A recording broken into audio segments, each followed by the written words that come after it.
lucha popular, confirmando que la lucha es constante, presente intercontinental, cámara y micrófono asaltando las redes, somos la ventana de la lucha popular, confirmando que la lucha es constante.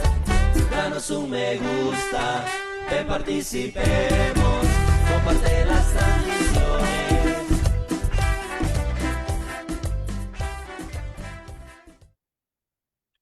Buenos días, buenas tardes y muy buenas noches tengan todos ustedes que nos están sintonizando en la página del Frente Intercontinental, Ventana de la Lucha Popular Salvadoreña. Les agradecemos que compartan este enlace con todos sus contactos y también a las páginas a las cuales ustedes tienen acceso para que la información que hoy les traemos llegue a todos los rincones del planeta. Perdón, allá donde hay un salvadoreño, una salvadoreña y un internacionalista interesado en lo que pasa en El Salvador. Bienvenidos en este día, jueves 9 de enero del 2025. Mi nombre es Carlos Rodríguez y me encuentro acá en Oslo, Noruega. También me acompaña por parte del Frente Intercontinental y va a dar un saludo por acá, es el compañero Marvin Izquierdo. Muchas gracias, gracias a nuestro invitado, bueno, que también es analista y periodista, que el compañero tiene un montón de cualidades y queremos ver cómo va caminando la situación. Ya lo va a presentar el compañero Carlos, aunque ahí en el afiche ya está, y gracias por conectarse. Soy Marvin de Cantagallo, Chalate, un salvadoreño preocupado por la situación que está pasando. Saludos. Y bueno, esta vez Marvin dijo que no dijo que dejaran ahí sus mensajes, que dejen también sus opiniones, siempre con respeto, ¿va? Y debido al tema que vamos. De lo contrario, dice, no lo pondremos, no lo publicaremos, ¿no?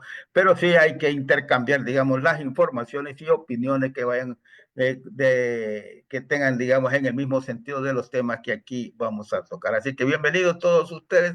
Le vamos a dar la bienvenida al compañero Leonel Herrera. Bienvenido, Leonel. Un saludo para la audiencia. Muchas gracias, Carlos. Muchas gracias, Marvin. Un saludo para ustedes, para toda la gente que les sigue en este espacio. Saludo que se mantenga esta ventana de información, de análisis. Como siempre he dicho, la lucha contra la desinformación y la promoción del debate serio, profundo sobre lo que pasa en el país es fundamental, ¿verdad? Si queremos incidir en cambios positivos que reviertan los diferentes retrocesos que tenemos en El Salvador. Así que muchas gracias y encantado de poder estar con ustedes y con toda la audiencia. Muchas gracias, Leonel. Ustedes recordarán, todos los que nos han visto en los programas anteriores que tuvimos con Leonel, hablamos bastante, digamos, sobre un balance que nos hizo del 2024.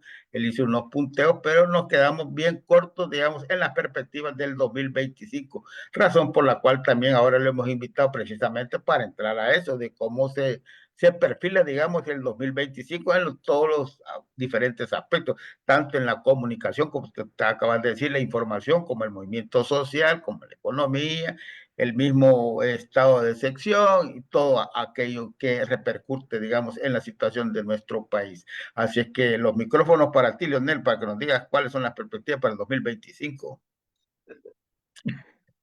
Bueno, sí, esta es como una segunda parte, ¿verdad? De la última conversación que tuvimos, porque naturalmente cuando uno hace un análisis de las tendencias del año que termina, trata de hacer algunas proyecciones sobre el nuevo año y es lo que nos faltó en esa ocasión.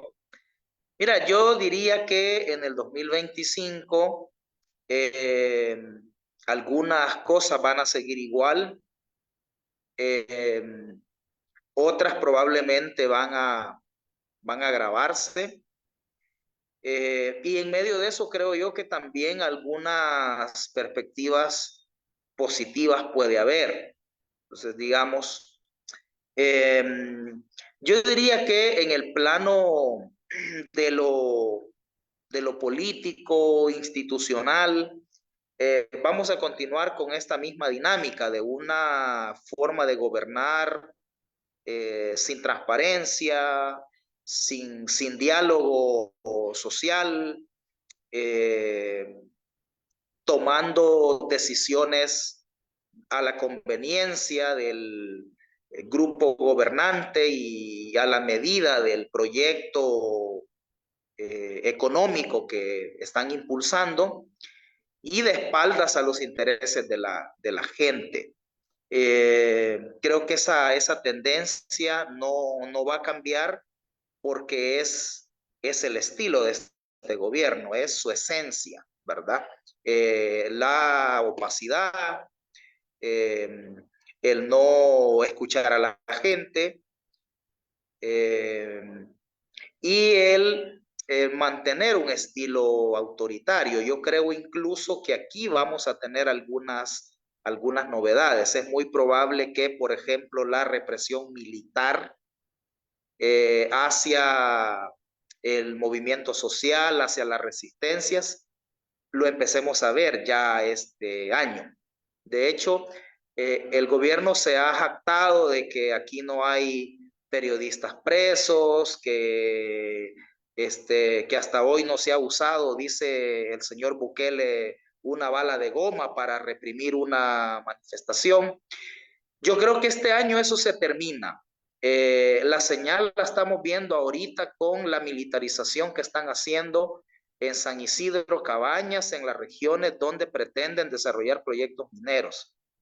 Creo que los cercos militares que hicieron este año en Cabañas ya eran un ensayo, eran una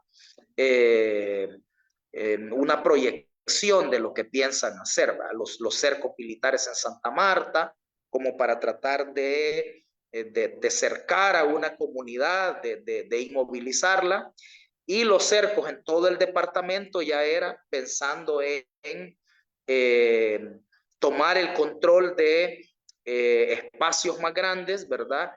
Y donde casualmente ahora sabemos que están los proyectos mineros. Entonces ya cuando vemos que están enviando soldados a San Isidro, la idea que nos da es que ahí van a imponer los proyectos mineros a la fuerza, es decir, van a sacar a la gente a punta de fusil, ¿verdad? Porque tienen que desplazar a la gente, ¿verdad? Tienen que sacar a la gente para poder desarrollar los proyectos, porque ahí hay comunidades, hay caseríos enteros, hay cantones, ¿verdad? Toda esta zona de San Francisco El Dorado, Hacienda Vieja, todos los cantones que están cerca son muy poblados, entonces van a sacar a la gente. Y no es cierto que va a ser como Bukele, que les van a comprar la casa y que con ese dinero van a poder comprar 10. No es cierto. En otros lados a la gente que están sacando, la sacan a la fuerza y no le dan ni siquiera el valor de su propiedad, ¿verdad? En las playas donde quieren hacer proyectos turísticos, en La Unión, donde van a hacer el aeropuerto, están sacando a la gente a la fuerza y sin compensarle lo que corresponde. Entonces lo mismo va a suceder en el caso de la minería. Van a sacar a la gente a la fuerza y yo temo que haya violencia, ¿verdad? Militar contra la gente que se opone, ¿verdad? Los que murieron en la confrontación con las empresas mineras en el pasado, murieron a mano de sicarios de las empresas mineras. Ahora van a morir a manos de agentes del Estado, ¿verdad? Entonces yo creo que esa represión ahora sí ya viene. Creo que por eso es que han fortalecido a la Fuerza Armada, por eso es que, ¿verdad? El componente militar, policial, a pesar de que ya no hay pandillas, dicen, entonces lo único que para lo que les puede servir mantener un gran aparataje militar policial es para reprimir a la población que empiece a protestar en la medida en que las crisis del país se van a ir agudizando. Porque ese es el otro tema. Yo creo que también viene una serie de crisis que se van a profundizar, ¿verdad? La situación económica es bien complicada. En los primeros 5 años de Bukele, la pobreza creció al menos un 5%. Es decir, más de 300,000 personas cayeron en pobreza. El desempleo es mayor, los salarios no se han aumentado y no compensa el incremento del alto costo de la vida. Es decir, y en la medida en que también el gobierno no crea nuevas oportunidades, ¿verdad? El hecho de que recurran a la minería, es decir, que pretendan obtener algún beneficio económico a costa de la más contaminante de las industrias extractivas, significa que este gobierno no tiene la posibilidad de atraer inversiones en otros ámbitos, ¿verdad? En otras actividades económicas menos dañinas, menos contaminantes. Entonces, como no pueden traer inversiones para generar trabajo en ámbitos de trabajo digno y que no cause daño al país, bueno, recurren a la más contaminante de las industrias, ¿verdad? Esa es una señal que muestra claramente la incapacidad de este gobierno de atraer inversiones, porque no es cierto, como dijo en el mensaje de la cadena nacional del pasado fin de semana, que la seguridad ahora esté atrayendo inversiones. Yo recordaba en una entrevista de ayer que aún en épocas en que la seguridad era más complicada, había más niveles de inversión. Es decir, es una contradicción, ¿verdad? Que en momentos de mayor inseguridad pública en el país había más inversión, y ahora que hay mejor seguridad pública no vienen inversiones, ¿verdad? Es decir, lo que sucede es que la seguridad pública es importante para las inversiones, pero hay otras seguridades que también son importantes para las inversiones, ¿va? La seguridad jurídica, la seguridad institucional, el que las reglas estén claras, además otros factores, ¿verdad? Los inversionistas buscan que haya mano de obra cualificada, que haya una población consumidora que compre, que tenga poder adquisitivo. Es decir, es un conjunto de factores. No es cierto que con solo tener seguridad pública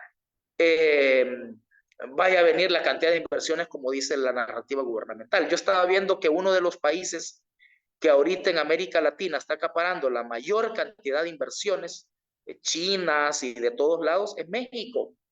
México con las bandas de narcotraficantes y con toda la inseguridad que hay en México. Esa es una prueba que la seguridad pública es solo un elemento para los inversionistas, ¿verdad? Entonces en México hay inseguridad, pero bueno, ven positivo las empresas el que haya seguridad jurídica y todo lo demás que hemos mencionado. Pues yo creo que en la medida en que la situación económica de la gente se vaya agravando y la gente empiece a protestar, entonces va a venir la represión. Porque ahora sí yo veo que la gente empieza a protestar. Fíjate que ya la gente va cayendo en la cuenta de que si no reacciona, va a desaparecer, se va a morir, ¿verdad? Le van a quitar su medio de vida. Entonces, yo decía en esta entrevista ayer que la gente ya está descubriendo que hay una ofensiva de este gobierno contra los pobres y contra los vulnerables y contra los más necesitados y contra sectores medios también, ¿verdad? Esta ofensiva se expresa en los despidos, en los desalojos, en estas multas que se están inventando. ¿Sí? Hay una persecución hacia los sectores populares y sectores medios del país. Entonces la gente va descubriendo que hay una ofensiva en su contra y que la única forma de tratar de evitar esa situación es actuando, no quedándose callado. Cada vez que la gente se va sintiendo ya acorralada, ya me parece a mí que va empezando a reaccionar. Lo hemos visto con los vendedores de la Sacamil, por ejemplo, de que ya no los llegaron a quitar tan fácilmente, ¿verdad? Como sí lo hicieron en el pasado con otras personas. Con la minería también se mira, ¿verdad? La gente no es cierto que va a seguir a Bukele en todo lo que él plantee. Bukele está empecinado con echar a andar la minería, pero la mayoría de la gente está en contra, ¿verdad? La encuesta de la UCA que se publicó un par de horas antes de la aprobación de la ley el 23 de diciembre, plantea datos bien importantes sobre el rechazo a la minería, ¿verdad? Más de el 60% de la gente considera que el país no es apropiado para hacer minería. 7 de cada 10, o sea, el 70% dice que los proyectos mineros causan daños al ambiente. El 94% dice que no trabajaría en una mina, el 95% dice que es peligroso vivir cerca de una mina. Es decir, y ojo, la minería no es el Bitcoin. En el Bitcoin la gente dijo, bueno, esto no me va ni me viene, no apoyó la medida, pero no hizo nada para revertir.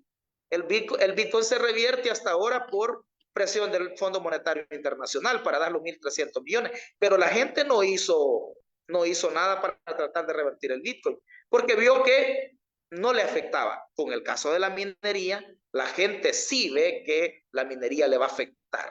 Entonces, si Bukele cree que la gente va a hacer lo mismo con el Bitcoin, que no está de acuerdo, pero se lo va a dejar pasar con la minería también, yo creo que está equivocado. Aquí va a haber reacción contra la minería. Entonces, bueno, me parece que la dinámica del país va a ir por allí, profundizándose las crisis, ¿verdad? La gente reaccionando y el gobierno reprimiendo. Creo que esa va a ser la dinámica. Esos tres elementos van a ser la dinámica. Profundización de crisis, reacción de la gente, represión del gobierno. Ahora, yo creo que en términos positivos, yo diría que va a haber mayor reacción social este año. Va a haber movilización este año. Yo creo que alrededor de temas como la minería, fíjate que el tema de la minería es interesante porque hasta ahora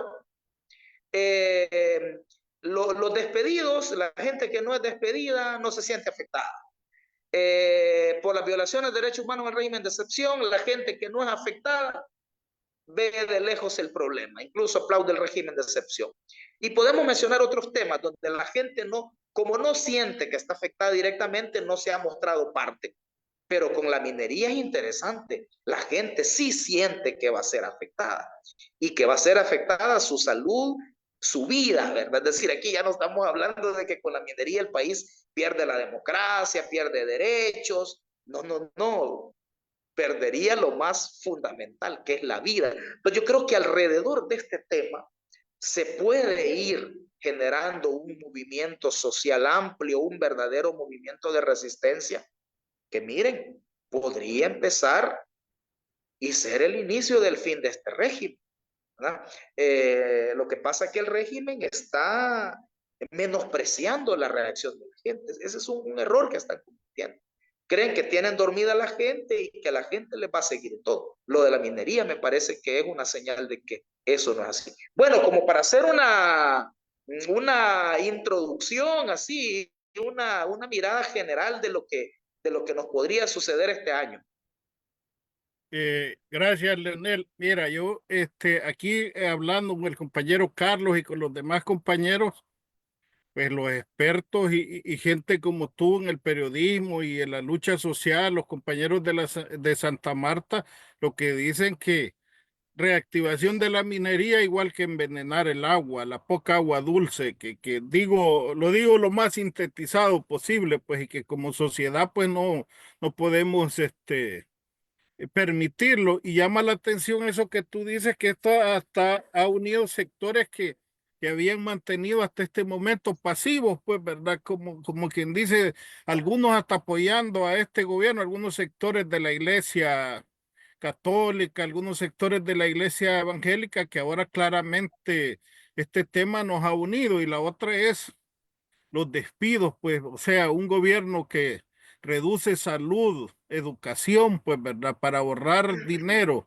pero tiene una maquinaria multimillonaria de propaganda, ¿verdad? Y las obras, o sea, yo me pregunto, no sé si tú que tanto has profundizado en ese tema, ya hubieron 2 desastres en esa obra que están apenas armando, que no le han puesto toda la carga de cemento. Imaginémonos eso con las miles de toneladas que va a implicar ya cuando le pongan ese cemento y hay el fraguado. ¿Hacia dónde vamos con este gobierno? Pues, ¿verdad? Y No, no sé, te lo pregunto a la parte periodística tuya, ¿qué has indagado? ¿Qué se dice en los ámbitos del periodismo?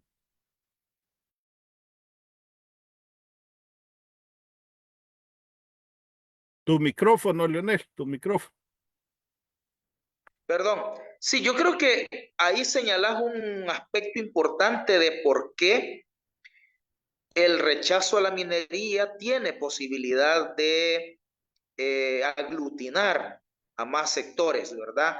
El primer elemento es el que yo decía, porque la mayoría de la gente se siente afectada. Pero el otro elemento clave es el que tú mencionas, porque aquí hay actores involucrados a los que difícilmente el régimen puede descalificar como opositores, ¿verdad? Es decir, el no a la minería no es un discurso de oposición, porque la mayoría de la gente lo tiene y eso incluye a muchos que siguen al gobierno. Y en relación a los actores, bueno, imagínate la Iglesia Católica. ¿Cómo puede decir que la Iglesia Católica es oposición?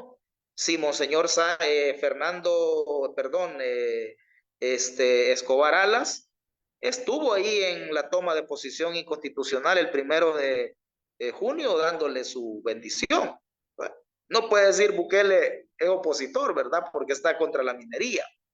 O la misma Universidad del Salvador, Universidad del Salvador que no solo ha estado callada en no pronunciarse sobre políticas equivocadas, violatorias de derechos humanos de este gobierno, ¿verdad? Que como universidad y universidad pública además está obligado a hacerla, sino que incluso se ha callado sobre los mismos atropellos que el propio gobierno ha hecho contra la universidad, como no darle el presupuesto, como no darle las instalaciones para que haya clases presenciales, o querer aprobar un marco legal intervencionista de la autonomía universitaria. Incluso frente a eso la U no ha tenido mayor reacción, pero ahora sí lo hace contra la minería, ¿verdad? Entonces esa es una cuestión fundamental. Es decir, hay actores empujando el tema, ¿verdad? Con mucha decisión. Por ejemplo, en la Iglesia Católica, fíjate que en el pasado la Iglesia Católica se pronunció contra la minería, pero no se esforzó, por ejemplo, a que sus sacerdotes promovieran esa posición en cada una de las parroquias. Incluso se daba que en Cabañas algunos curas coordinando con la empresa minera, recibiendo dádivas de la empresa minera a pesar de que había una posición de la Conferencia Episcopal y del Arzobispo San Salvador en contra de la minería. Pero ahora no, ahora la Conferencia Episcopal y el Arzobispo le han dado instrucciones precisas a todos los sacerdotes, ¿verdad? Que promuevan el no a la minería dentro de su feligresía, ¿verdad? Fíjate que el domingo 22 de diciembre sucedió algo emblemático y es que el posicionamiento de la Iglesia Católica contra la minería se leyó en todas las parroquias del país, en todas las misas. A mí me hizo recordar la historia de cuando Monseñor Romero, ¿te acuerdas? Cuando asesinan al padre Rutilio Grande, que Monseñor Romero decide hacer misa única y le da la orden a todos los curas, ¿verdad? Que se conecten por radio a la misa de catedral. Entonces, algo parecido, más en chiquito y en otro contexto, pero algo semejante sucedió el 22 de diciembre, cuando en todas las misas del país se leyó el comunicado de la Conferencia Episcopal contra la minería. Recientemente se ha pronunciado la cooperativa de sacerdotes, que son más de 600 sacerdotes, o sea, la inmensa mayoría de los sacerdotes del país, ¿verdad? Entonces yo creo que ahora sí la Iglesia Católica, en el último comunicado de la Conferencia Episcopal, ellos dicen que están dispuestos a acompañar al pueblo en la resistencia contra los proyectos mineros. Eso me parece fundamental. La Universidad misma de El Salvador también está mostrando una actitud muy decidida. Incluso el día de mañana está convocado un foro en la universidad, a pesar de que todavía no han entrado a actividades formales en la U. Eso me parece que indica un interés muy importante. Entonces, yo creo que sí, estos actores, digamos que no tienen el riesgo de ser descalificados, son un agregado, ¿verdad? Más a las posibilidades de que el tema del no a la minería pueda ir realmente aglutinando sectores y creando un fuerte movimiento social, popular, ciudadano, que tanto necesita el país para poderle hacer algo de contrapeso a este régimen, dado que no hay otro tipo de contrapeso, no hay oposición política, ¿verdad? Y dado que no hay contrapesos democráticos al interior de la misma institucionalidad del Estado, porque desde Casa Presidencial se controlan los tres poderes del Estado, ¿verdad? Dado que las funciones, las instituciones contraloras, ¿verdad? Como la Fiscalía, como la Corte de Cuentas, como la Procuraduría, tampoco existen. Entonces, lo único que le puede hacer contrapeso a este régimen es un poder ciudadano, un gran movimiento ciudadano, ¿verdad? Que se movilice. Y yo creo que empiezan a generarse condiciones para que ese movimiento se dé. Mira, yo estaba pensando que en todo lo que tú estás diciendo, hay una característica también que tiene este ilegal gobierno, ¿no? Nunca ha presentado un plan, un programa de gobierno, nunca lo ha presentado, ¿no? Siempre viene de repente con un proyecto, porque el de la minería nadie lo sabía hasta de repente, todos insinuaban, ¿me entendés? Por todos los hechos que venían, pero nunca lo había dicho, hasta de repente que empiezan, ¿no? Y así han venido con el Bitcoin, son cosas que nunca ellos han tenido previsto. Lo estoy pensando, porque le ha levantado revuelo bastante, digamos, el tema de la minería. Deben de estar maquillando, si no me equivoco, probablemente, para buscar, digamos, otro cortina de humo para tratar de bajar, digamos, este incidente sobre la minería, tratar de desviar la atención, ¿no? ¿Vea? Porque también no nos podemos olvidar, porque todos nos hemos centrado en la minería, excepto, y es importantísima, pero no nos podemos olvidar de los despidos que han habido masivos, ¿no? ¿Vea? Y esto refleja ese mismo plan. ¿Vea? Cuando vos estás desarticulando casi, digamos, el sistema de salud en el país, ¿ya? Pues despidiendo a médicos, y si vas a reinstalar la minería, que de ahí te va a enfermar mucha gente, porque se va a enfermar, no va a haber capacidad de atención médica. O sea, ni siquiera en eso han pensado, no va a haber capacidad de atención médica a todo esto. Yo la veo así. Yo creo que estos van a salir con algo, ¿verdad? Para tratar de amortiguar. ¿Qué crees tú? Sí, mira, ellos no están pensando en muchas cosas, ¿verdad? No están midiendo las consecuencias de muchas cosas. Por ejemplo, en el caso de la minería, no solo están midiendo lo que tú estás diciendo, ¿verdad? Que cómo van a atender después los daños que causen, ¿verdad? En el tema de salud, en el tema ambiental, sino que no están viendo cosas como la siguiente. Fíjate que el gran peligro que hay con la reversión de la minería y de aprobar una ley que permita la minería es que las antiguas empresas mineras que quisieron operar en el país, pero que no se les dio permiso, demanden al Estado salvadoreño. Luis Parada, que fue el abogado del Estado salvadoreño en el CIADI ante las demandas de las empresas mineras, ha advertido sobre esto. Bueno, podría venir una lista de demandas en tribunales internacionales contra el Estado salvadoreño, ¿verdad? Porque en aquel momento les negó los permisos mineros y ahora abre los proyectos mineros. Entonces estas empresas, el Estado podía ser condenado a pagar indemnizaciones de miles de millones de dólares, ¿verdad? Y eso parece que no lo prevén estos señores, es decir, totalmente irresponsable. Y lo que vos decís, el que ocultan ellos lo que van a hacer, ¿verdad? El Bitcoin, no le dijeron a nadie que iban a aprobar el Bitcoin, la minería no dijeron que la iban a aprobar, aunque sí veníamos viendo señales desde hacía algunos años, ¿verdad?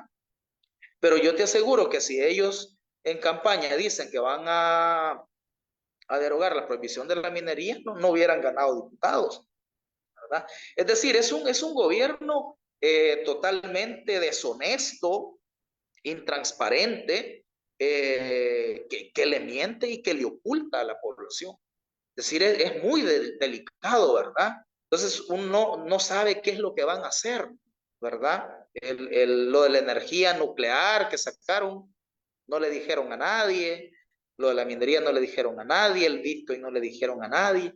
¿Qué más van a hacer ahora? Yo creo que la población debe reflexionar seriamente sobre eso. Fíjate que en un comunicado que publicó ADES, decían que la población debería reflexionar seriamente en dos cosas. Uno, en que las consecuencias que tenemos por no haber institucionalidad, por no haber separación de poderes.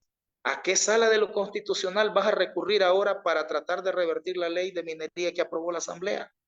No hay, ¿verdad?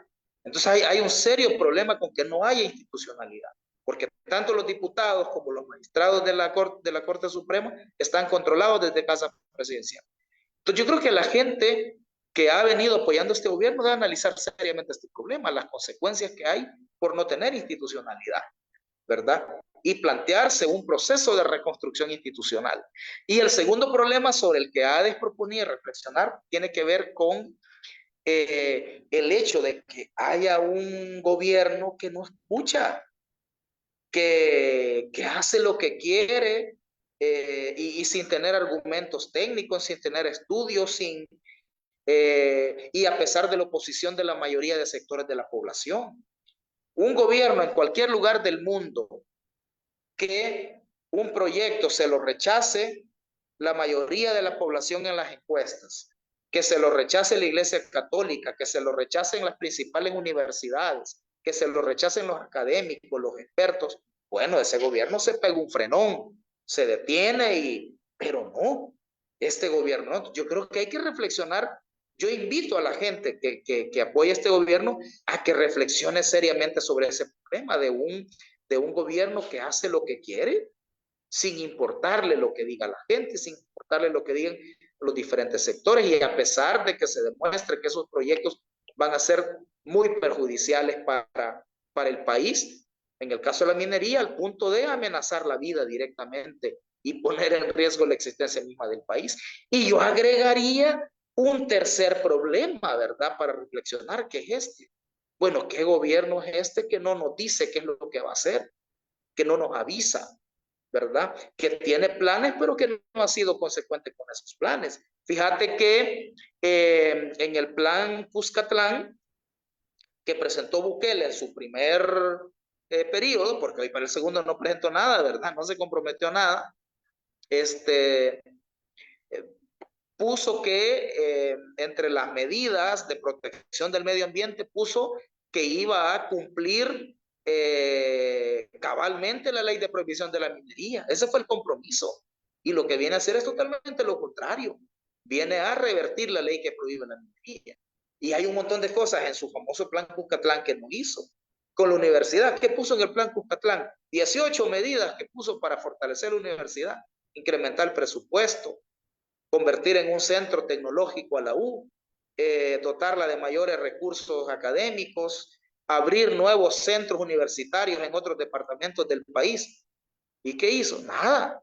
Y no solo no hizo nada, sino que más bien empeoró la universidad, porque no le dan siquiera el presupuesto que la U ya tenía asignado.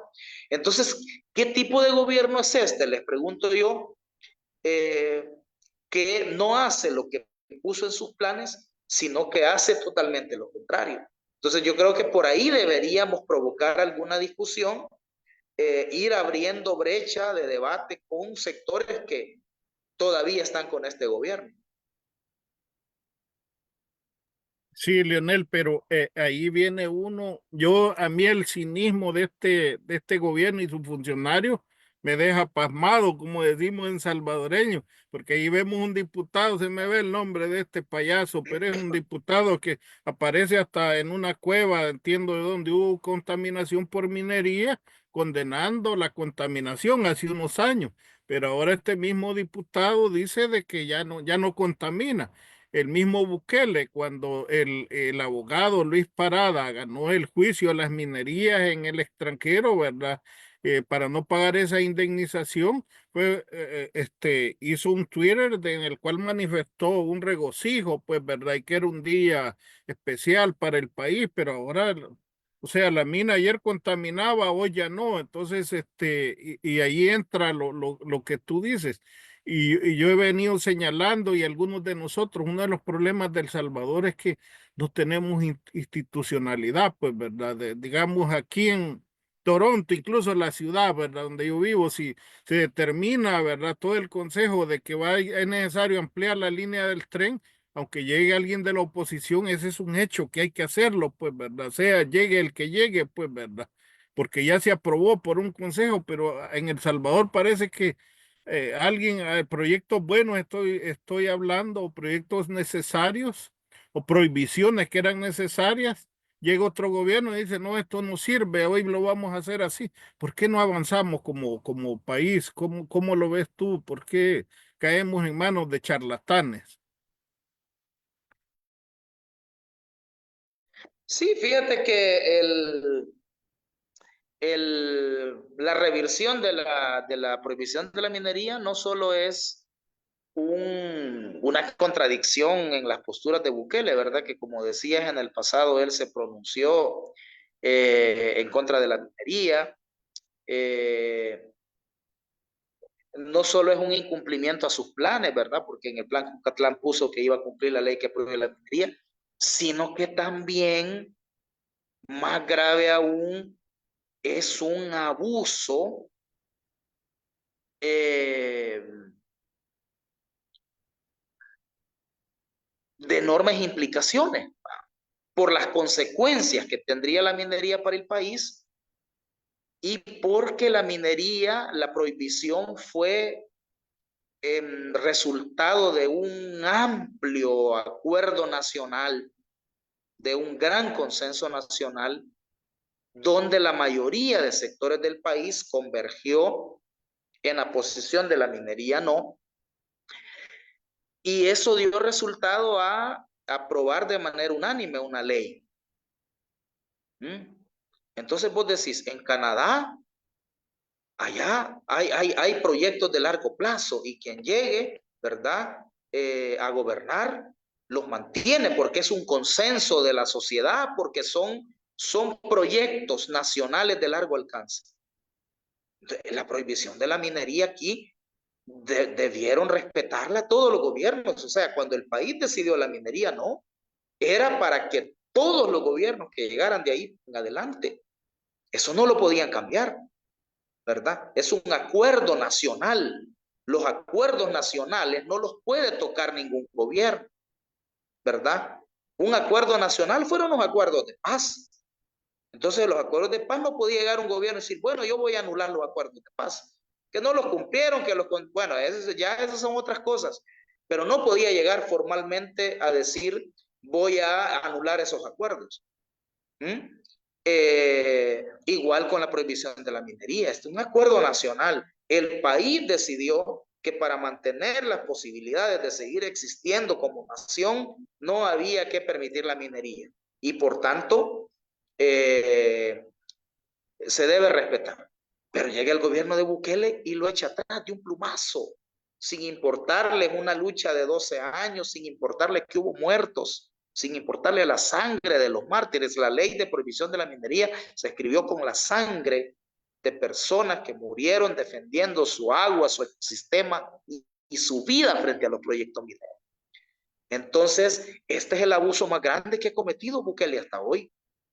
La derogación express de la prohibición de la minería, por lo que significa en tanto acuerdo nacional y por las graves consecuencias que tiene el país revertir ese acuerdo nacional. Es decir, yo creo que esto que tú dices, o sea, ¿cómo es posible que en nuestro país lleguen funcionarios tan charlatanes, verdad? Y que no haya posibilidad de mantener grandes acuerdos. Para los países que han, bueno, Carlos está en Noruega y él sabe que todos los países del norte europeo, ¿verdad? Los famosos países que dominaron por mucho tiempo gobiernos socialdemócratas, aquí hay un gran retroceso, ¿verdad? Y la extrema derecha está repuntando en muchos de estos países, pero digamos, una cosa que caracterizó a todos estos países, Suecia, Noruega, Finlandia, fue el hecho de que se lograron plantear proyectos nacionales, grandes acuerdos y que esos eran respetados, ¿verdad? Llegar a quien llegara al gobierno, ¿verdad? En nuestros países, ¿verdad? La cultura política es distinta, ¿verdad? Aquí no hay perspectiva de proyecto nacional, ¿verdad? Sino que hay proyectos sectoriales, proyectos de los grupos que controlan a los gobiernos de turno. Esos son los que se imponen, ¿verdad? Y en el caso de Bukele, claramente no hay un proyecto nacional, ¿verdad? Hay un proyecto económico, familiar, de acumulación de riqueza. Los Bukeles se están haciendo terratenientes, ¿verdad? Y hoy van a ser empresarios mineros porque ellos, ¿no? Yo en una entrevista ayer expliqué quiénes son los que están detrás de la reactivación de la minería.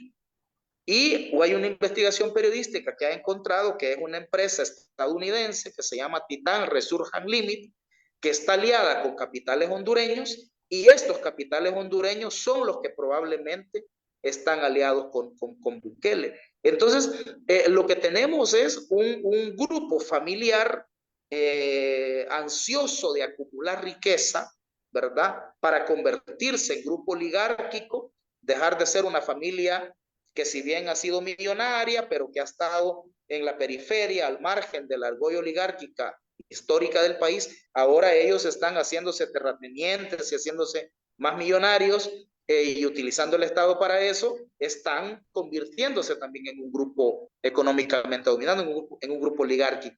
Entonces no hay un proyecto nacional.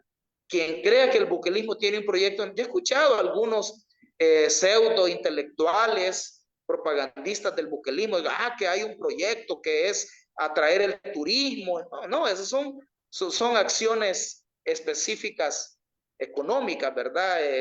Poner bien bonito el centro de la ciudad y atraer turistas o el Bitcoin para atraer a la comunidad bitcoiner a la playa El Tunco. No, pero ese no es un proyecto de desarrollo nacional, ¿verdad?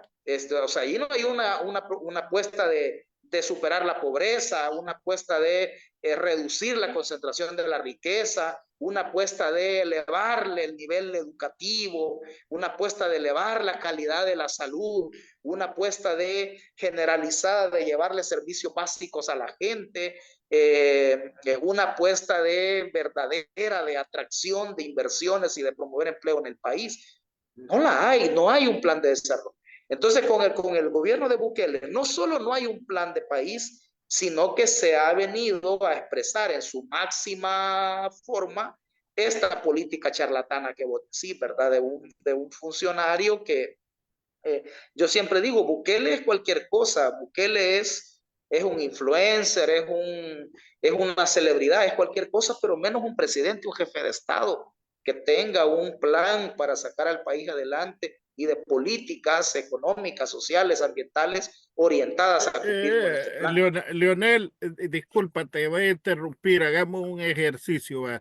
Digamos que tú hablas de una minera y nosotros aquí hablando con los compañeros, y no son las mineras que expulsaron y que no las indemnizaron, entre comillas, ¿verdad? Ellos pueden, tú señalabas, ellos pueden decir, bueno, como esta minera que has contratado ahora o que le has dado derecho no va a contaminar y yo sí iba a contaminar, pueden pedir indemnizaciones multimillonarias pues al Salvador. El problema es que son otros los gobiernos venideros los que van a tener que pagar, o sea, es el Estado del Salvador, porque el Estado del Salvador prohibió la minería y los expulsó a ellos, y el Estado del Salvador, aunque es este charlatán de Bukele, es el que está autorizando nuevamente la minería. Entonces, ¿cómo? Y la otra es, bueno, si ya somos el país más seguro de América, ¿por qué seguimos prorrogando el estado de excepción? Pues, ¿verdad? Carlitos, no sé qué.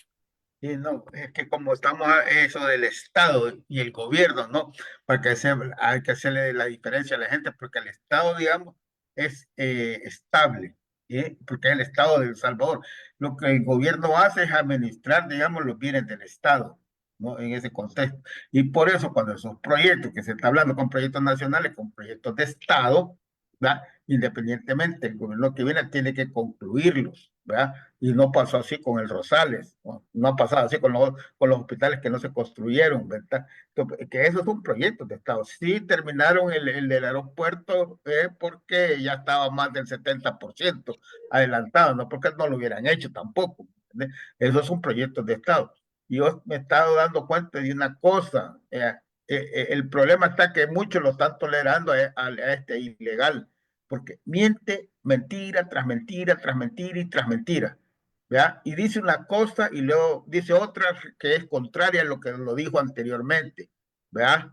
Y así siempre, y como nunca le ha pasado nada, y como siempre ve que toda la gente, sí, sí, a pesar de que él dice una cosa y después se contradice, que lleva años haciendo lo mismo, ¿verdad? Desde que se metió a la política, lleva años diciendo, haciendo lo mismo, contradiciéndose posteriormente todo lo que dijo anteriormente, ¿no? Eso se tiene que terminar y la gente tiene que ver, pues abrir los ojos para eso.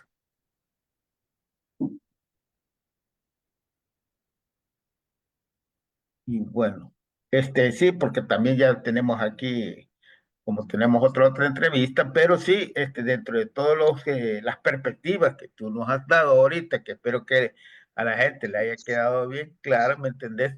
Todo depende realmente, como dijimos anteriormente, tú, la movilización y la organización de la población. Sí, yo creo que es lo que queda y como decía en algún momento, yo creo que la gente va viendo que no tiene otro camino, que si sigue inmovilizada la van a seguir aplastando y va a llegar un momento en que la gente, bueno, o hace algo o le quitan su puesto de trabajo, o hace algo o le quitan su medio de vida, o hace algo o se muere. O sea, yo creo que la conciencia nacional debe ser, por ejemplo, en el caso de la minería, o evitamos la minería o nos morimos. Solo hay dos posibilidades. Entonces, o decidimos enfrentarnos a esto para tratar de salvar la vida, o si aceptamos de manera sumisa tener las consecuencias. La minería en el pasado se detuvo en buena medida porque en las comunidades hubo resistencia. La gente que murió, los mártires ambientales, fue gente que decidió correr el riesgo de que lo mataran, pero defender su agua y la vida. Y eso es lo que pasó. Ahora estamos frente al mismo dilema, ¿verdad? Y yo creo que también en otros ámbitos, ¿verdad? La gente va a empezar a reaccionar. Yo pienso que este gobierno subestima, cree que la gente lo va a seguir en todo y no. Fíjense que yo les recomiendo revisar las redes sociales de gente del oficialismo, Ernesto Castro, Ceci Callejas. Vean ustedes cómo la gente les reclama lo de la minería. Incluso molesta a la gente con insultos al mismo estilo de ellos, ¿verdad? Y les dice, bueno, iban bien, ¿verdad? Pero con esto que hicieron sí se han equivocado. O sea, la gente, la misma gente de ellos está... yo creo que Bukele tiene que analizar bien, ¿verdad? Si por capricho o por interés económico no se detiene con la minería, bueno, corre el riesgo también de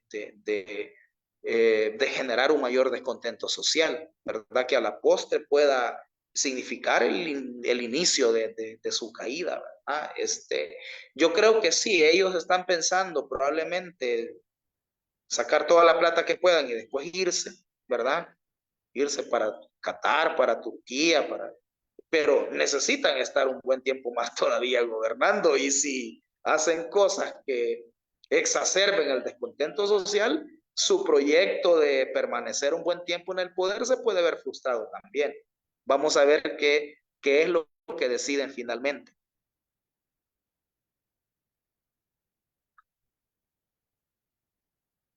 Correcto, Leonel. Aparte de que ahí oímos, no estamos todavía en capacidad de verificarnos desde que ya lo colocaron en una listita de nuevo los estadounidenses, pues verdad, no sé qué tan cierto será, pero posiblemente le hagan lo que le hicieron a Juan Orlando Hernández, que lo utilizaron, cuando ya no le sirvió, pues verdad, lo desecharon y ahora lo tienen ahí, verdad.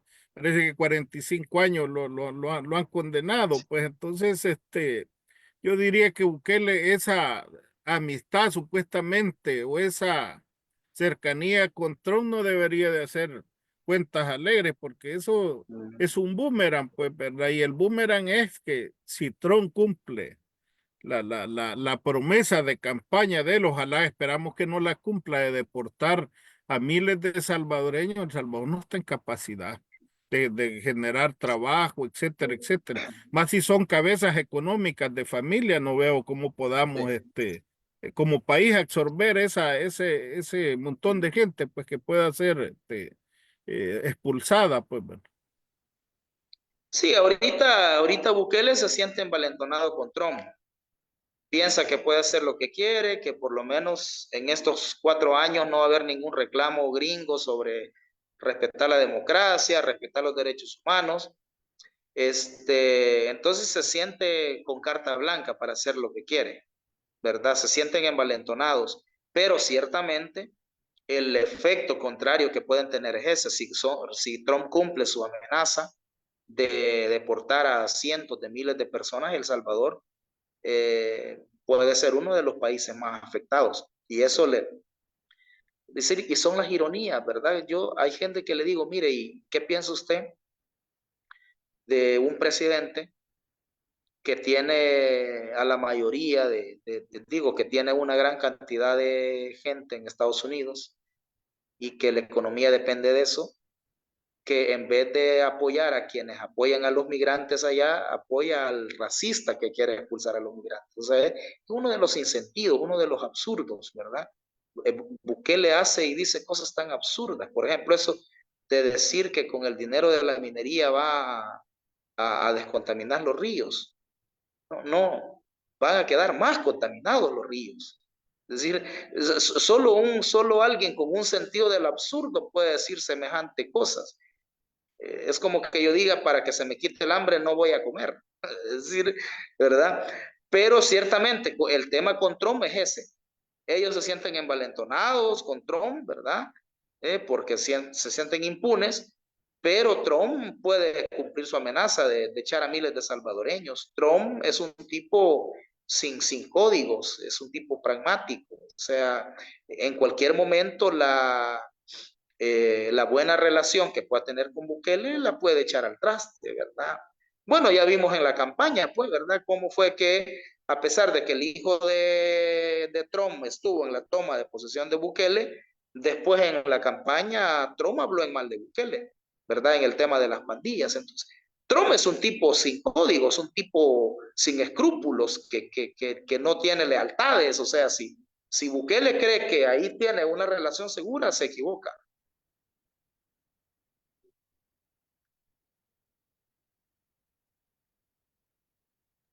Ya me estaba fallando el micrófono acá.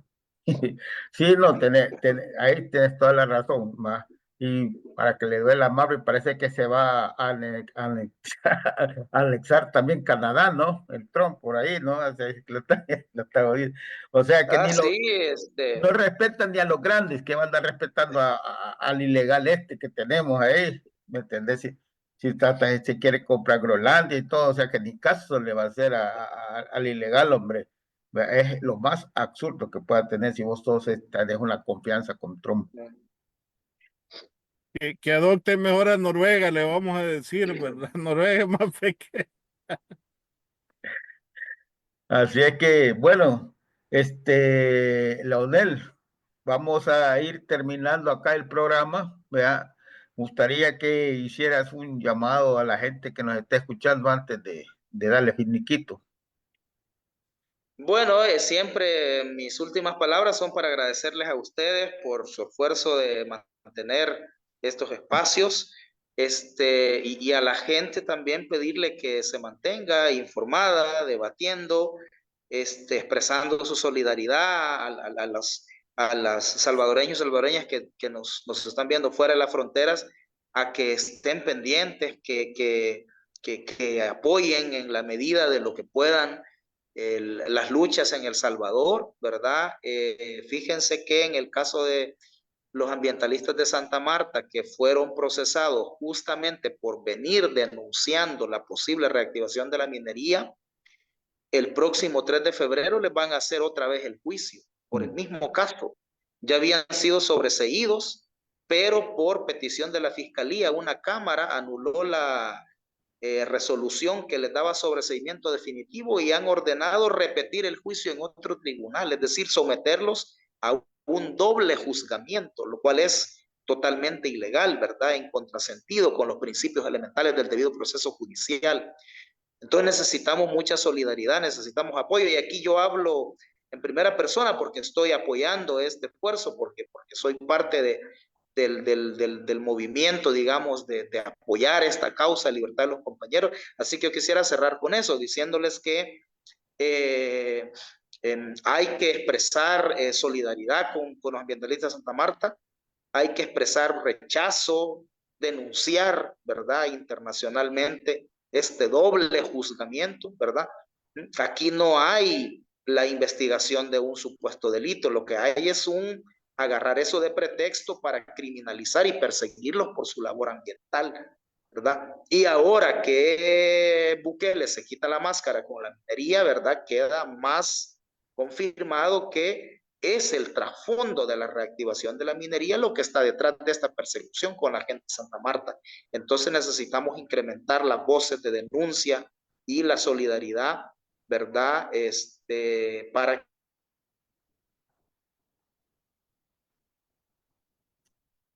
condenados en juicios que van a ser en febrero. Exacto, muchas gracias, Leonel. A ver, Marvin, unas palabras de despedida. Bueno, yo agradecer y solo hacer esta reflexión.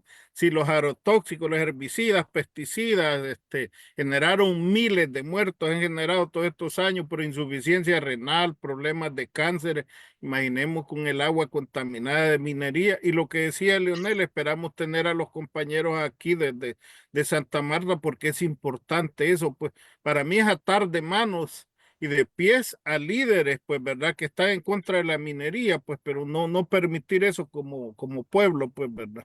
Muchas gracias, Leonel, y quedan abiertos y pendientes una serie de temas contigo. Esperamos tenerte pronto acá. Soy Marvin de Cantagallo, Chalate, actualmente residiendo en Toronto, Ontario. También me queda que agradecerles a todos ustedes por sus comentarios, por sus mensajes, ¿no? Y sigan compartiendo esta información. Nosotros tenemos otro programa dentro de unos 25 minutos, así es que tienen tiempito de ir a tomarse un cafecito, esto y lo otro, ¿no? Mientras nos preparamos para el próximo programa. Les vamos a agradecer que sigan pendientes de todos los programas que nosotros aquí traeremos en este año. Muchas gracias por haber estado con nosotros, que sigan teniendo un buen día, unas buenas tardes y unas buenas noches.